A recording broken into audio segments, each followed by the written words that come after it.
আগের ভিডিওতে আমরা পড়েছিলাম কেমোথেরাপি নিয়ে। এই ভিডিওতে আমরা জানব রেডিওথেরাপি নিয়ে। Radiotherapy is uses of ionizing rays for diagnostic or therapeutic purposes to destroy cancer cells with minimal effects on normal cells.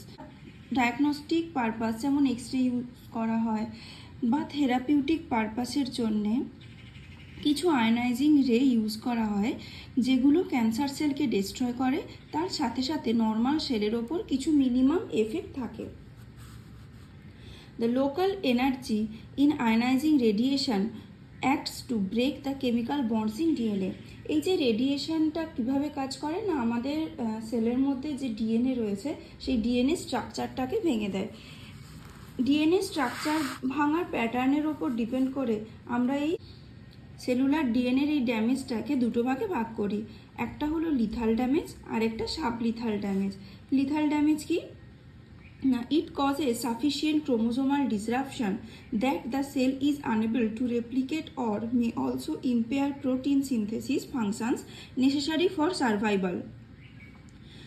মানে আমাদের সেলের প্রোটিন সিনথেসিস ফাংশনটাকে আনএবল করে দেয় বা ক্রোমোজোমাল ডিসরাপশন এমনভাবে করায় যাতে সেলসগুলো আর রেপ্লিকেট করতে না পারে, মানে একটা সেল থেকে আরেকটা সেল তৈরি হয় না। এই যে ড্যামেজটা, এটাকে বলা হয় লিথাল ড্যামেজ।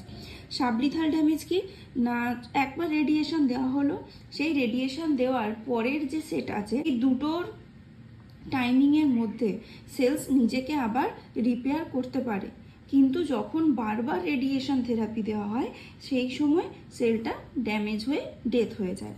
ডিফারেন্ট টাইপের আয়োনাইজিং রেডিয়েশন ইউজ করা হয়, তার মধ্যে একটা হলো ইলেকট্রোম্যাগনেটিক রেডিয়েশন, এক্স-রে, গামা রে, এগুলো ইউজ করা হয়। আরেকটা particulate radiation, alpha particle, electron, neutron, এগুলো ইউজ করা হয়।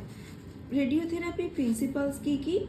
এই যে রেডিওথেরাপি দেওয়া হয় বিভিন্ন পেশেন্টকে বিভিন্ন ডোজে দেওয়া হয়, তো সেই ডোজগুলো ডিপেন্ড করে টিউমারের ভলিউম, টিউমার সাইজ কতটা, টিউমারের টাইপ কেমন, কি টাইপের টিউমার, বা ট্রিটমেন্ট সেটিংটা কেমন আছে, মানে কোনো পেশেন্টকে কেমোর সঙ্গে রেডিয়েশন দেওয়া হচ্ছে নাকি সার্জারির আগে রেডিয়েশন দেওয়া হচ্ছে বা সার্জারির পরে কেমন দেওয়া হচ্ছে, এগুলোর ওপর ডিপেন্ড করে রেডিয়েশনের ডোজ কেমন হবে। রেডিয়েশনের মেজারমেন্ট গ্রে বা সেন্টিগ্রে দিয়ে করা হয়। এই যে রেডিয়েশন, কোনো একটা পেশেন্টের যতটা ডোজে রেডিয়েশন দেওয়া হবে সেটা ক্যালকুলেট করা হয়। পুরো ডোজটা একেবারে দিয়ে দেওয়া হয় না, কারণ প্রত্যেকটা সেলের একটা ম্যাক্সিমাম টলারেন্স লেভেল আছে। যদি পুরো ডোজটা একসাথে দিয়ে দেওয়া হয় সেক্ষেত্রে কী হবে না, সিরিয়াস টক্সিসিটি হতে পারে। সেই টক্সিসিটিসগুলো অ্যাভয়েড করার জন্যে বা অ্যাডভার্স রিয়াকশানগুলো অ্যাভয়েড করার জন্যে ওই টোটাল ডোজটাকে কয়েক সপ্তাহ ধরে প্রত্যেক দিন কিছু ফ্র্যাকশানে ডিভাইড করে দেওয়া হয়। The amount of time that is required is determined by the mitotic rate of tissue. মানে কত সপ্তাহ ধরে আমি রেডিয়েশনটা দেবো সেটা ডিপেন্ড করে কি না, যেখানে ক্যান্সার হয়েছে সেই টিস্যু সেলগুলোর মাইটোটিক রেট বা ডিভিশন রেট কতটা। যে সেলসগুলো র্যাপিডলি ডিভাইড করে তাদের ক্ষেত্রে রেডিয়েশনের যে এফেক্টটা সেটা খুব আর্লি দেখা যায়, যেমন GI tract, oral mucosa, bone marrow, এগুলোতে। আবার যে সেলসগুলো স্লোলি প্রলিফারেট করে, যেমন বোনস, কার্টিলেজ, কিডনি, এগুলো যে রেসপন্সগুলো আছে সেটা অনেকটা পরে আসে। Next, types. রেডিয়েশনটা দুভাবে দেওয়া যায়, একটা হলো এক্সটার্নাল বিম রেডিয়েশন থেরাপি বা টেলিথেরাপি, আরেকটা ইন্টারনাল বিম রেডিয়েশন থেরাপি, ব্র্যাকিথেরাপি।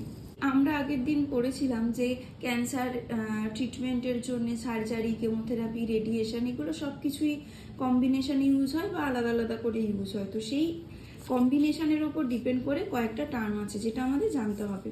একটা হলো definitive therapy, used as an independent treatment modality with curative intent. মানে যখন রেডিয়েশনটা ইন্ডিপেন্ডেন্ট ট্রিটমেন্ট মডালিটি হিসেবে ইউজ হবে, তার সঙ্গে কোনো সার্জারি বা কেমোথেরাপি কম্বাইন থাকবে না, সেটাকে বলা হয় ডেফিনিটিভ থেরাপি। নিও adjuvant therapy, before operation with or without chemotherapy. Before operation মানে প্রি অপারেটিভলি কেমো চলতে পারে বা কেমো নাও চলতে পারে, যখন অপারেশনের আগে শুধুমাত্র রেডিয়েশন ইউজ করা হয় সেটাকে বলা হয় নিও অ্যাডজুভেন্ট থেরাপি। নেক্সট হচ্ছে অ্যাডজুভেন্ট থেরাপি। অ্যাডজুভেন্ট থেরাপি মানে administered following surgery or chemotherapy, যখন সার্জারির পরে বা কেমোথেরাপির কয়েকটা সেট চলার পরে রেডিয়েশন দেওয়া হয় সেটাকে বলা হয় অ্যাডজুভেন্ট থেরাপি।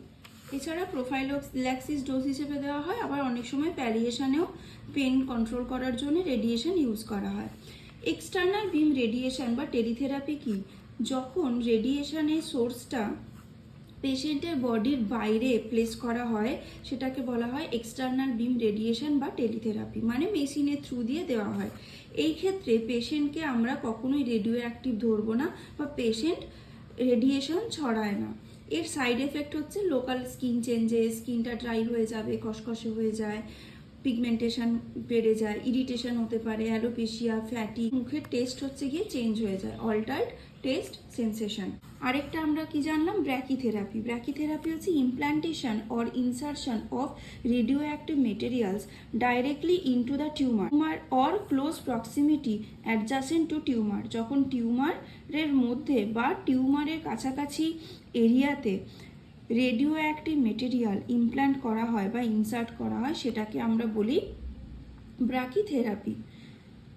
এই ব্র্যাকিথেরাপি commonly used in combination of external radiation. কখনো কখনো মানে কোনো একটা রেডিও অ্যাক্টিভ আইসোটোপ ইনসার্ট করার পরেও এক্সটার্নাল রেডিয়েশন বা টেলিথেরাপিও দেওয়া হয়।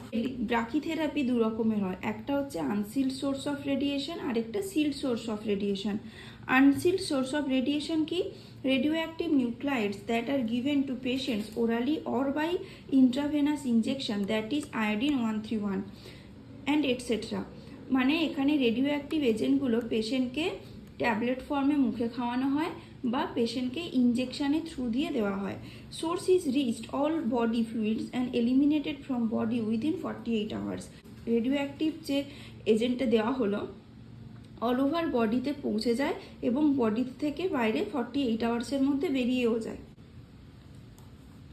তো এর জন্য আমাদের কি প্রিকশন নিতে হবে? The targeted patient can emit radiation and can endanger other. তাহলে এই পেশেন্টটা যে যাকে ইনজেকশন দেওয়া হয়েছে বা ট্যাবলেট খাওয়ানো হয়েছে রেডিয়েশনে, তো সে রেডিয়েশন এমিট করতে পারে বা অন্যের জন্য ক্ষতিকারক। All linens and dressing of the patients are considered as contaminated. Patient যে লিনেন্সগুলো ইউজ করবে বা ড্রেসিং যেগুলো থাকবে সেগুলোকে কন্টামিনেটেড ধরা হয়। Next, seal sources of radiation. Any radioactive material that is enclosed in a liner or case and then radioactive material inserted into body cavity like vagina, rectum, etc. যখন radioactive agent বা মেটেরিয়ালটাকে পেশেন্টের body ক্যাভিটির মধ্যে insert করে দেওয়া হয় সেটাকে বলা হয় sealed. Patient is not considered at radioactive. পেশেন্টকে রেডিওঅ্যাক্টিভ হিসেবে কনসিডার করা হয় না। কমন রেডিও আইসোটোপ এখানে কী কী ইউজ করা হয়? স্ট্রোন্টিয়াম 90, সিজিয়াম 137, রেডিয়াম 226 এগুলো কমনলি ইউজ করা হয়। যে পেশেন্টদেরকে সিল্ড রেডিয়েশন থেরাপি দেওয়া হয় তাদেরকে কি কি মানে প্রিকশন নিতে হবে বা তাদের জন্য নার্সিং কেয়ার কি? Wear a lead apron or shield when giving care. যখন পেশেন্টকে কেয়ার দেওয়া হবে তখন লিড অ্যাপ্রন পরতে হবে। Don't allow children below 16 years and pregnant women to meet the client. কখনোই 16 বছরের নিচে বাচ্চাদের বা প্রেগনেন্ট মাদারদেরকে আমরা পেশেন্টের সঙ্গে কাছাকাছি যেতে দেব না। Limit visitor 30 minutes per day. প্রত্যেক দিন ভিজিটারের জন্য 30 মিনিটস দেওয়া হবে। Maintain at least 6 fit distance from the source এবং পেশেন্টের থেকে 6 ফিটের দূরত্ব মেনটেন করতে হবে, পেশেন্ট রিলেটিভ হোক, ভিজিটার্স হোক বা নার্সিং স্টাফকে। Limit time to 30 minutes per care provider per shift. প্রত্যেকটা শিফটে পেশেন্টের কেয়ারের জন্য 30 মিনিটস পেশেন্টের কাছে থাকা যেতে পারে। Place patient in a private যেখানে রেডিয়েশন প্রিকশন সাইন্স লাগানো থাকবে। Store urine in a lead container to prevent emission. যদি ব্লাডার বা রেকটাম এগুলোতে দেওয়া হয় তাহলে যে ইউরিন পেশেন্ট পাস করবে সেটাকে একটা লিড কন্টেনারে রাখতে হবে রেডিয়েশন প্রিভেন্ট করার জন্যে। এবার আমরা জানবো কোন ক্যান্সারের জন্য কোন টাইপের রেডিও অ্যাক্টিভ এজেন্ট ইউজ করা হয়।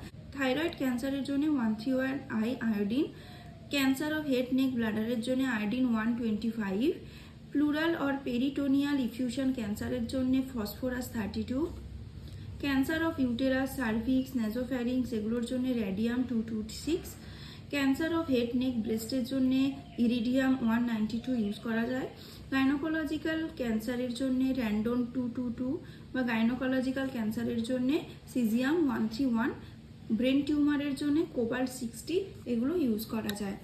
রেডিয়েশন থেরাপি সাইড এফেক্টস কী কী না, একটা হলো বোন ম্যারো সাপ্রেশন হতে পারে, ফ্যাটিক হতে পারে, জিআই ডিস্টারবেন্সেস হতে পারে, মিউকোসাইটিস হতে পারে, ইন্টেগুমেন্টারি অ্যান্ড মিউকোশাল রিয়াকশনস দেখা যায়, প্লুরাল অর রিপ্রোডাক্টিভ এফেক্টসও অনেক হতে পারে। এগুলো অনেকটাই কেমোথেরাপির সঙ্গে একই রকম। এবং রেডিওথেরাপি চলাকালীন পেশেন্টদের স্কিনে যেহেতু অনেক চেঞ্জেস হয়, আলাদা করে পেশেন্টকে হেলথ এডুকেশন দিতে হবে রিগার্ডিং স্কিন কেয়ার। এই স্কিন কেয়ার নিয়ে আরেকটা ভিডিও আমার চ্যানেলে অলরেডি আছে, তোমরা সেখানে গিয়ে দেখতে পারো। রেডিওথেরাপি নিয়ে এই ভিডিওটা যদি তোমাদের ভালো লেগে থাকে বা তোমরা বুঝতে পারো, তাহলে অবশ্যই একটা লাইক করে দিও এবং চ্যানেলটাকে সাবস্ক্রাইব করো প্লিজ। Thank you.